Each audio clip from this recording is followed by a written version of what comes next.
Alors, c'est vrai que quand j'ai été visiter les hôpitaux du GEF, il y a certaines choses qui m'ont particulièrement choquée et dont j'ai vraiment enfin, c'est vraiment prégnant dans ma mémoire.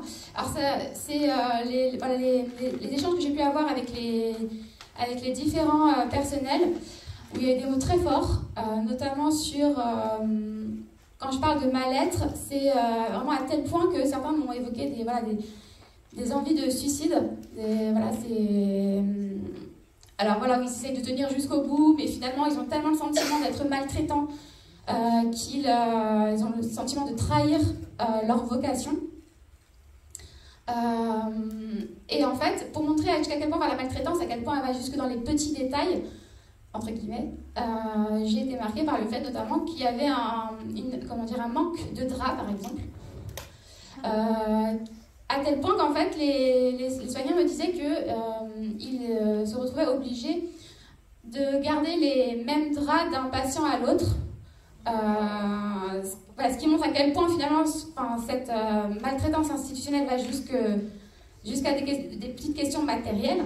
Et j'avais évoqué ce manque de draps à la presse, et alors, peu de temps après, boum, achat de draps à profusion, etc. Enfin, c'est ce que vous m'aviez rapporté. Et donc finalement, ça montre d'autant plus que parfois ça tient vraiment à peu de choses, quoi. Et alors, ce que je me demande, c'est que depuis ma visite, finalement, où en est-on au niveau du GEF? Est-ce que finalement c'est toujours la même chose? Est-ce que ça a empiré? Catherine, tu veux commencer? Oui, je peux. Donc, bonjour à toutes et à tous. Ça marche? Oui. Donc, je suis Catherine Dos Santos, secrétaire générale de la CGT au GEF, qui est constituée des 3 hôpitaux de Jossigny, Meaux, Coulommiers, plus l'EHPAD de Jouarre. Donc, suite au passage de Ercilla, Soudet, en fait, le climat reste complètement délétère.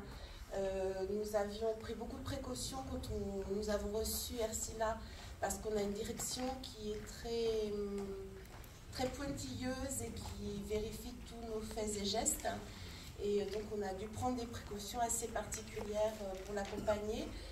C'est pour ça qu'on l'a accompagné aussi dans les services et qu'on faisait attention, parce que les agents en fait ont du mal à s'exprimer et ont peur de parler. Donc du coup, j'ai rédigé quelque chose de ça. Donc du coup, depuis le passage, donc, le climat reste très délétère chez les agents. On constate une fuite importante de soignants, infirmiers et de soignants, sages-femmes. Donc ils préfèrent partir au privé parce qu'ils ne ressentent plus ils ne sont plus dans leur valeur de soignants, parce qu'ils ont des problèmes de matériel, de prise en charge de patients, et refusent de maltraiter, entre guillemets, les patients. Du coup, on a un passage aussi au privé de tout ce qui est annexe. Là, donc, du coup, on est en ce moment sur le passage des petites structures pédopsychiatriques donc au privé pour le ménage. Et on sent que petit à petit, tout ce qui est service externe aux soins va être passé dans le privé. Donc pour nous, c'est ce qui nous inquiète en tant qu'OS, c'est qu'en fait, le sens valeur de l'hôpital se perd. Du coup, donc on essaie de questionner si les agents viennent vers nous pour savoir pourquoi ils partent. Donc dans une grande majorité, donc ils nous rapportent vouloir fuir et ne plus supporter une maltraitance institutionnelle. Il y a un climat de terreur qui est installé chez les encadrants. Les encadrants ne doivent pas sortir des lignes imposées par le directeur des soins. Donc dès qu'ils franchissent une autre ligne, ils sont rappelés à l'ordre et la plupart à qui ça arrive partent, repartent au privé ou changent d'hôpital. Alors du coup, vu la fuite importante de personnel, la direction nous a proposé et a mis en place des groupes de travail sur l'absentéisme.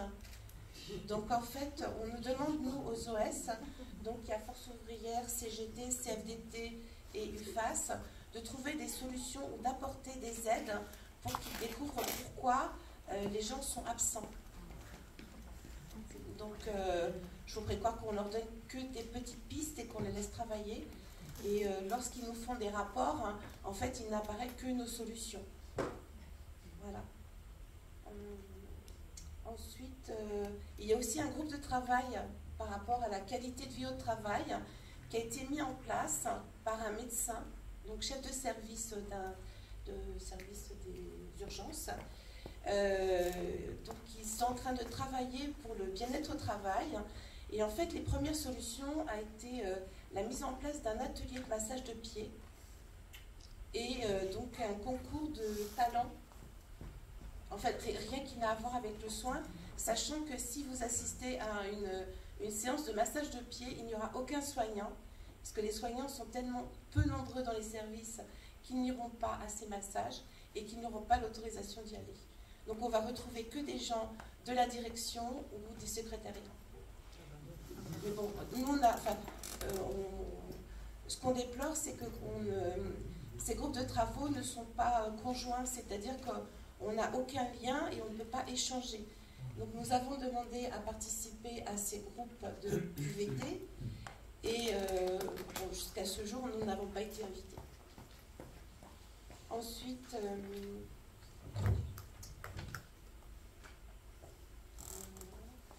donc dans le départ des agents, en fait, ce qu'on peut constater, c'est qu'en fait, les soignants qui partent changent de métier. Les sages-femmes retournent à des métiers de la terre, hein, nous demandent de les orienter sur des formations sur tout ce qui a trait à l'agriculture, hein, élevage d'ânes, chèvres, enfin, absolument rien à voir avec la santé. Parce qu'ils ont tellement perdu le sens au travail et un sens à leur qualité de travail qu'ils préfèrent fuir complètement ce métier. Ensuite, parmi les agents, il y a un tel manque de personnel que des menaces leur sont faites et des interdictions de faire des heures supplémentaires dans d'autres services que le leur. Dans l'hôpital, il y a ce qu'on appelle donc un service hublot, c'est un peu une intérim du soin. Et donc là, depuis quelque temps, les agents n'ont plus le droit de postuler. Donc c'est un peu compliqué. Enfin, tout part dans tous les sens et jamais rien de très cohérent. Et donc c'est là où on déplore un massacre du service public. Et en fait, chacun ne peut plus assurer son rôle propre de soin. En ce qui concerne les organisations syndicales, on est aussi traité comme les agents.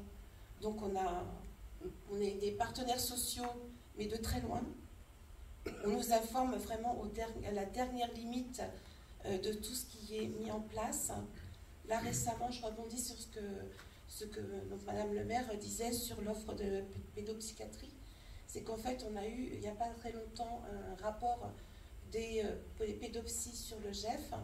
En fait, vu le nombre de médecins et dernièrement le départ en retraite d'un médecin, d'un pédopsychiatre, en fait, ils font un regroupement des petites structures. Ce qui entraîne aussi chez les parents, ça emmène des catastrophes parce qu'ils ne savent plus comment accompagner leurs enfants aussi. Voilà.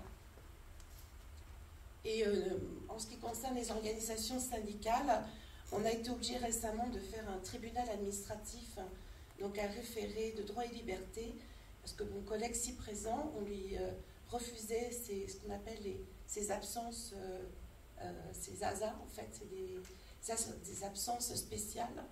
Et on a dû passer au tribunal pour que mon collègue puisse assister aux instances dont il est élu. Donc nous avons gagné, donc, il y a 15 jours, nous sommes repassés au tribunal pour son temps de décharge d'activité qui était refusé. Et ça devient très compliqué même pour nous d'assister les agents parce que ils ne sont pas, les agents élus ne sont pas libérés de leur temps de travail. Voilà. Je vais laisser la parole à ma collègue. Merci.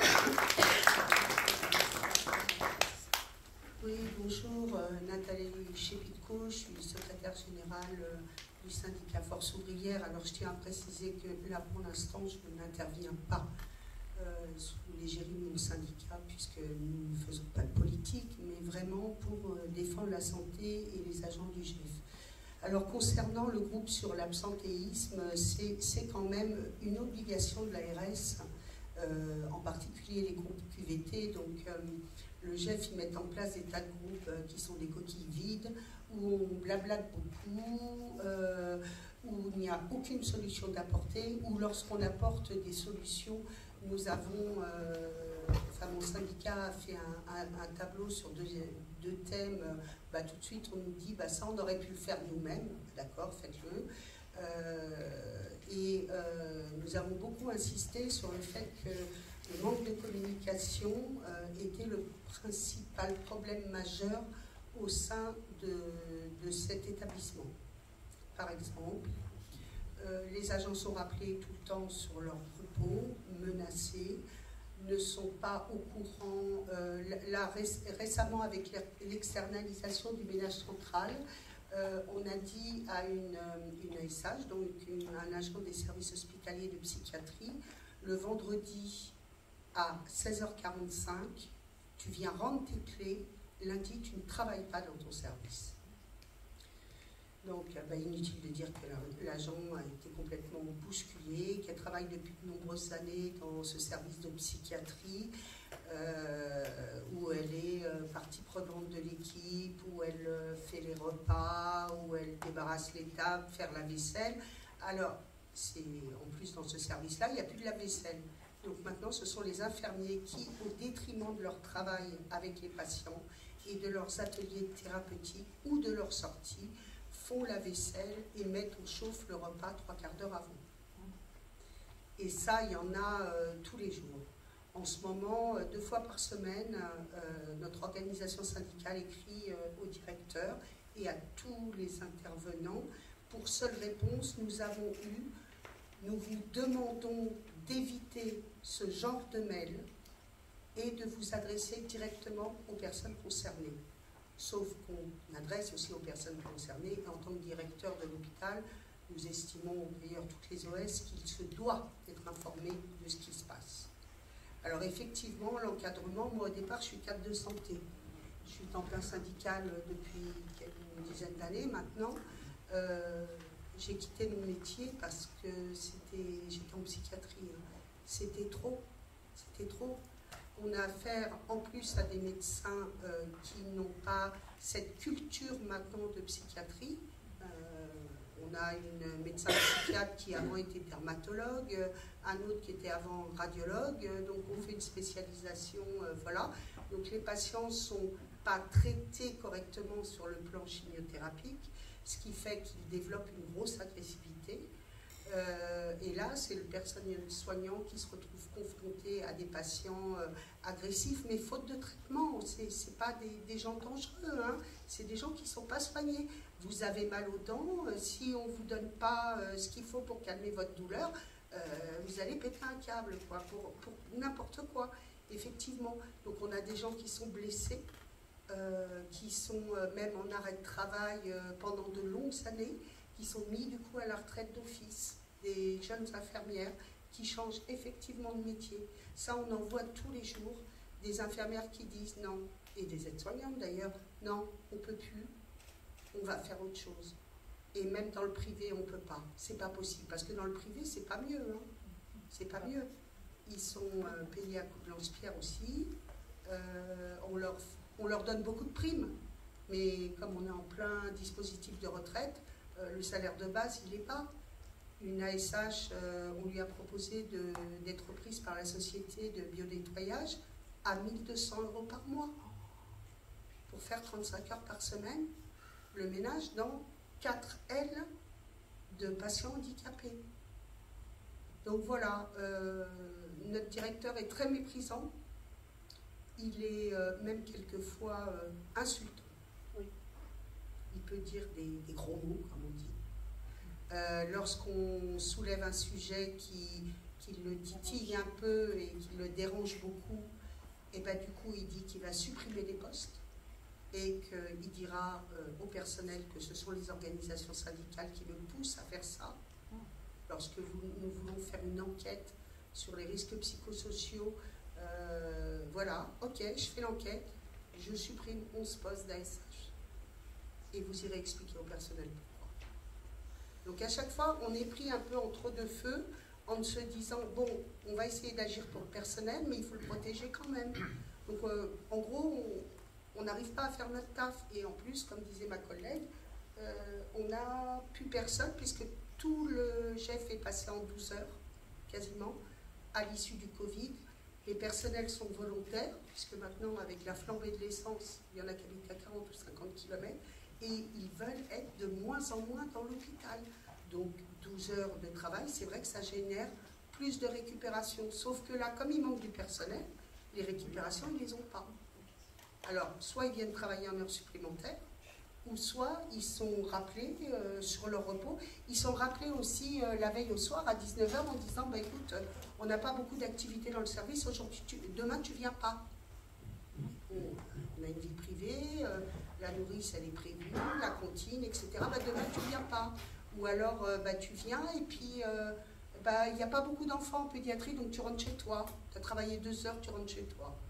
Donc c'est un peu tout ça qu'on essaye de dénoncer, mais on trouve un directeur complètement sourd à tout ce qu'on peut dire. Alors effectivement, sur le GEF, la fusion a été assez violente. Hein. Donc le directeur est arrivé en 2015. En 2016, il a commencé à faire un conseil de je ne sais pas trop quoi là, avec les organisations syndicales. Nos 2 organisations n'y sont pas allées. Ça présupposait la fusion. Le 1er janvier, on était en groupement hospitalier de territoire avec comme hôpital support Coulommiers. Le 19 juillet, on était fusionnés. Le 1er septembre, on nous disait qu'il y avait des élections professionnelles sur l'ensemble du GEF le 6 décembre. Voilà. Et fusion d'établissement, ça peut se faire, mais au moins en 1 an et demi ou 2 ans. Parce qu'il faut remettre à plat tous les systèmes informatiques, tous les logiciels qui débloquent complètement.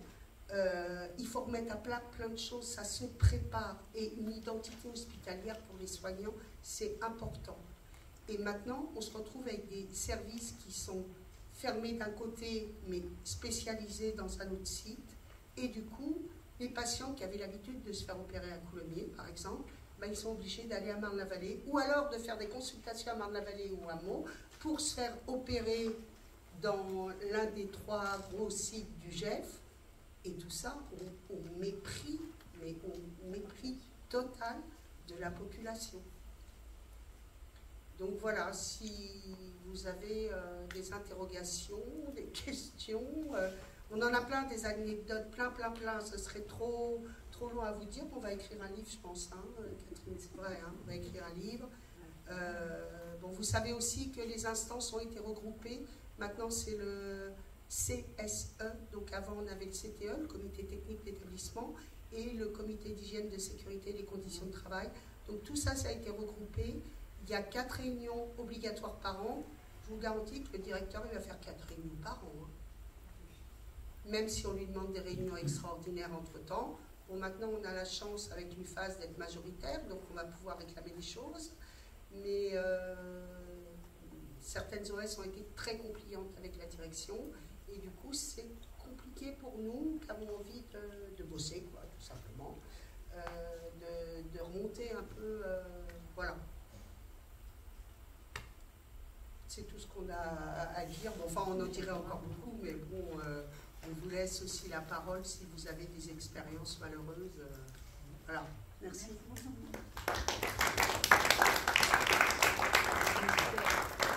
Alors, on voit avec... on voit avec vos témoignages que le GEF, effectivement, ne tient plus que grâce à la volonté des personnels, et on peut se demander jusqu'à quand. Parce qu'effectivement, avec un tel climat maltraitant et culpabilisant qui règne. Alors, je vais laisser la parole à Sabrina qui vient d'arriver. Sabrina, tu m'entends? Est-ce qu'elle m'entend? Elle nous entend, mais nous, on n'entend pas. Non, on n'entend pas.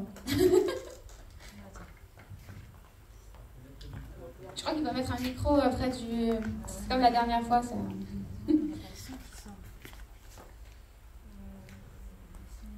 En fait, il faut que tu mettes le micro près de la sortie du son, parce que la dernière fois, c'est ce qui avait dû être fait.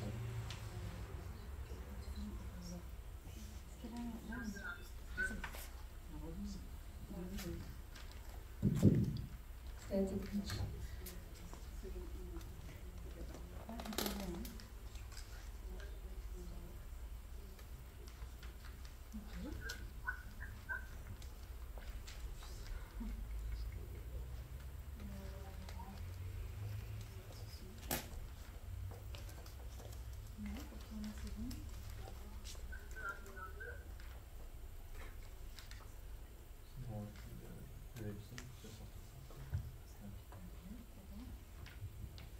Vous pouvez essayer de parler, Sabrina, s'il vous plaît. 1, 2, 1, 2, 1, 2. Ah, super, merci Mathieu. Bonjour Sabrina. Bonjour. Donc, merci beaucoup d'être là. Donc, on a. Juste avant, je ne sais pas si tu as entendu quel moment tu as entendu, mais donc on parlait de l'état des hôpitaux dans le nord de la Seine-et-Marne, qui est absolument désastreux, sur une terre qui est déjà très marquée par la désertification médicale. On aurait voulu connaître ton analyse sur l'état de l'hôpital public en France, et ce qui a motivé aussi d'ailleurs l'écriture de ton livre La révolte du interne. Oui, merci de m'accueillir. Bonjour à tous. Alors, malheureusement, le livre date déjà de 2018 et on ne peut que faire le triste constat que la situation n'a cessé de se dégrader. Il date d'avant le Covid et l'après, qui devait être un autre monde, n'en a été que le même empire. Alors, je crois que la situation des urgences dans l'hôpital n'est plus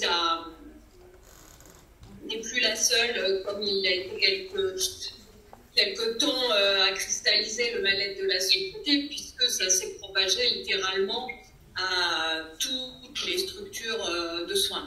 Il fut un moment où les urgences étaient vraiment le point de cristallisation de tous les problèmes, de l'aval et de l'amont, étant donné qu'on avait ces lacs s'engouffrer, tous les manques en termes de santé publique, donc que ce soit la pauvreté, la précarité, avec les SDF massivement qui y arrivaient, parfois juste pour un hébergement la nuit, et parfois dans un état de santé et physique et psychique désastreux. On y rencontrait évidemment des listes d'attente à rallonge, tous les gens qui n'avaient plus de médecin traitant, etc., etc. Et les problèmes d'aval, que sont ceux qui n'aient plus assez de lits dans les services, ce qui fait que les patients s'engouffraient et restaient de plus en plus longtemps aux urgences. Et donc avant, on l'a vu avec le collectif Interurgence, c'était surtout là, depuis quelques années, qu'on voyait très très nettement la dégradation de l'hôpital public, ce qui a été notamment le déclenchement de la fameuse vidéo que j'avais fait à l'époque pour dire que c'était tous les jours l'état d'urgence aux urgences. Et malheureusement, on voit bien que ce mal aujourd'hui est systémique et c'est diffusé partout, que les contraintes sont les mêmes partout et de plus en plus fortes surtout. Les conclusions sur place en termes de personnel, on les connaît. C'est des risques psychosociaux qui ont été multipliés de façon très conséquente, avec des chiffres qui sont effrayants, hein, un suicide d'interne environ tous les 18 jours, des burn-out, des taux d'anxiété, d'idées suicidaires chez les soignants qui sont très très fortes. Donc évidemment, en tant que militants, nous, on essaye de se battre pour avoir une politique de prévention de ces choses-là et évidemment de défendre des conditions de travail correctes, même si ce sont pour l'instant les luttes locales qui arrivent plus avec des grèves et des blocages. Je pense au bloc opératoire de Toulouse où les infirmières de bloc se sont mis en grève et donc ont obtenu localement des avancées. Parce qu'évidemment, d'un point de vue national, on sait que nos collègues à l'Assemblée, tout est réfuté refusé en tout cas par les députés macronistes, LR, etc., au moindre amendement d'LFI visant à améliorer les choses. Donc je crois qu'on doit, nous, militants, citoyens et tous, partout autour, soutenir la moindre révolte locale qui s'organise, une fermeture de maternité, je pense en ce moment c'est le cas à Guingamp, c'est le cas à Carhaix, c'est le cas dans de multiples petites villes. Et bien sûr, continuer à témoigner, à revendiquer des solutions qui nécessitent d'être, elles, nationales. Donc, je crois, sauf si vous me le demandez, mais je crois qu'il n'est plus nécessaire, malheureusement, parce que c'est un mal bien connu maintenant, de réexpliquer la bascule de l'hôpital vers des organisations qui doivent être rentables, avec des personnels qui doivent être flexibles, polyvalents. On connaît tous ces mots entre les politiques d'austérité d'un côté et un management néolibéral de l'autre, avec ces théories américaines du New Management. On aboutit à cette détresse qu'on connaît aujourd'hui et une prise en charge des patients qui est passée de l'aspect à ne plus être sûr de pouvoir assurer leur dignité dans leur prise en charge, le fait d'être pris avec humanité, avec écoute, etc., à carrément la mise en danger même maintenant de l'aspect somatique. C'est-à-dire qu'il fut un temps où on se dit, bon, bah oui, c'est l'hôpital, je sais que c'est pas rigolo, qu'il n'y a pas de moyen, je vais attendre des heures, mais néanmoins, on était à peu près sûr que d'un point de vue organique, ils allaient assurer le truc. Or maintenant, avec les collègues, on dit, on n'est plus sûr d'assurer la santé de nos patients dans ces conditions-là. Soit les effectifs ne sont plus sécures, la transmission des tâches des infirmières vers les aides-soignantes, des internes vers les infirmiers, ou des chefs vers les internes, etc., ne fait qu'augmenter. Et au-delà de ça, ça se passe dès l'amont, puisque nombre de nos collègues témoignent aujourd'hui, faute de place par exemple, ne serait-ce qu'ici en Ile-de-France, quand vous faites un AVC, le camion est bien souvent amené à tourner pour trouver un lit en neurovasculaire à temps, alors que chaque minute est comptée. Ça, c'est à l'intérieur de l'hôpital. Du point de vue des patients, la réalité, elle est aujourd'hui que d'abord, il y a un accès aux soins qui devient de plus en plus compliqué, avec donc des conséquences parfois gravissimes, surtout chez les personnes âgées ou chez les personnes isolées. Je pense notamment aux maladies chroniques et des détériorations, des choses qu'on aurait pu anticiper, et puis au moment où on les voit, bien souvent l'état s'est tellement détérioré que ça va être plus compliqué de les prendre en charge, et aussi plus cher. C'est là qu'on voit l'absence totale de logique comptable à leur politique, qu'il s'agit bien de profit immédiat. Ce qui se passe aussi, qui est relativement récent, c'est de plus en plus le refus des patients de se rendre vers les urgences. Aujourd'hui, pour nous, moi je fais les deux, hein, les urgences, je suis à l'hôpital Avicenne, et les urgences médicales de Paris où on visite en urgence avec le SAMU et en lien avec les pompiers les patients au domicile. Et bien, même parfois quand le pronostic vital est engagé, vous avez des gens qui me disent non, surtout les personnes âgées, je ne veux plus aller aux urgences. Ça devient vraiment un signe d'alerte. Très souvent, ils vous disent j'ai plus la force de subir ça, ou des mots de cet ordre-là. Donc, quand on arrive au point où l'endroit où on est censé prendre soin des gens, on vous dit qu'on n'a plus la force de le subir, on est quand même au bout d'un système. Alors, malheureusement, il n'y a pas de quoi être tout à fait optimiste sur ces sujets, dans la mesure où on a eu une mobilisation exceptionnelle juste avant le Covid. Vous vous rappelez certainement de la lutte du collectif Interurgence qui a été suivie peu après du collectif Interhôpital.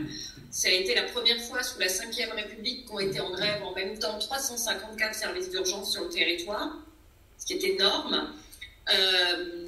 avec des délestages complets, hein, suite aux arrêts de travail de toute l'équipe, je pense à Paris, de l'hôpital de la Rivoisière, qui a été obligé de délester sur les autres hôpitaux. Et malheureusement, la réponse du gouvernement a été le Ségur, dont on sait qu'il n'en est ressorti rien d'autre que quelques miettes et des primes de 100 € pour certains personnels. Alors, ce qui est difficile, c'est qu'on oscille entre le repli sur soi-même, parce qu'effectivement, eh bien, la santé des agents hospitaliers, de tous les personnels de soins, est quand même mise en danger par des conditions de travail telles qu'elles sont. Et au bout d'un moment, eh bien, vous arrivez à la question de savoir si vous continuez à mettre votre santé en danger ou pas. Et donc, les démissions en cascade, pour un moment se préserver. La deuxième chose qui va souvent de pair, c'est ainsi la résignation. Les luttes n'ayant rien donné, et on le voit encore là avec la réforme des retraites, c'est quand même un pouvoir avec un autoritarisme assez fou qui dit clairement que le peuple n'est plus souverain, qu'il y a un homme qui décide de tout pour tout le monde. Donc je crois que notre rôle à nous tous là, c'est ainsi, le premier c'est de maintenir la lutte d'espoir par deux choses. La première c'est de rappeler à quel point à n'importe quel moment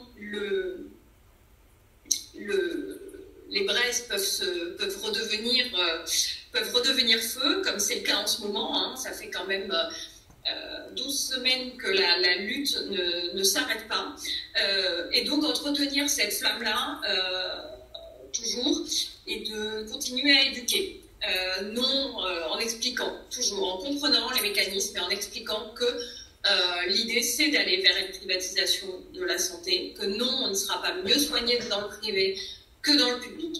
Je pense que nos rôles militants, c'est cela, c'est d'aider dans nos localités ceux qui sont jeunes, d'aider avec les outils, notamment en ligne, d'aider les personnes âgées à prendre les rendez-vous en ligne. Et là, je pense qu'on peut aussi, nous, en tant que militants, organiser des choses à côté de ce système-là pour entraîner une solidarité et puis la notion du faire ensemble collectif, en accompagnant, en proposant des petits collectifs qui peuvent accompagner les gens à leurs rendez-vous, qui peuvent prendre les rendez-vous pour eux, si c'est le cas même, faire appel aux professionnels de santé au sein même de la France insoumise. Hein. Nous, on a installé ça avec des gens notamment dont on nous disait eh bien, qu'ils avaient du mal dans certaines régions à trouver un créneau pour une urgence, qui peut être une entorse, quelque chose, eh bien, aller recevoir les médecins de la LFI via des téléconsultations, par exemple. Voilà, puisqu'on a tous le droit d'exercer de cette façon-là aussi. Voilà, je ne vais pas être plus longue parce que j'ai terminé, je crois, sur mon temps. Voilà, je crois que c'est surtout à nous. Moi, j'ai donné là quelques pistes de ce qu'on fait déjà, mais à inventer pour faire marcher les mécanismes de solidarité d'ici à ce qu'on puisse prendre le pouvoir, mettre notre programme, enfin le faire vivre à l'échelon du pays, et d'ici là montrer que la France insoumise, elle a toujours des solutions à proposer, qu'elle accompagne toutes les luttes, et aussi à côté qu'elle propose des mécanismes de solidarité en étant inventive pour pouvoir aider, subvenir aux besoins de tous ceux qui le nécessitent. Merci beaucoup, Sabrina.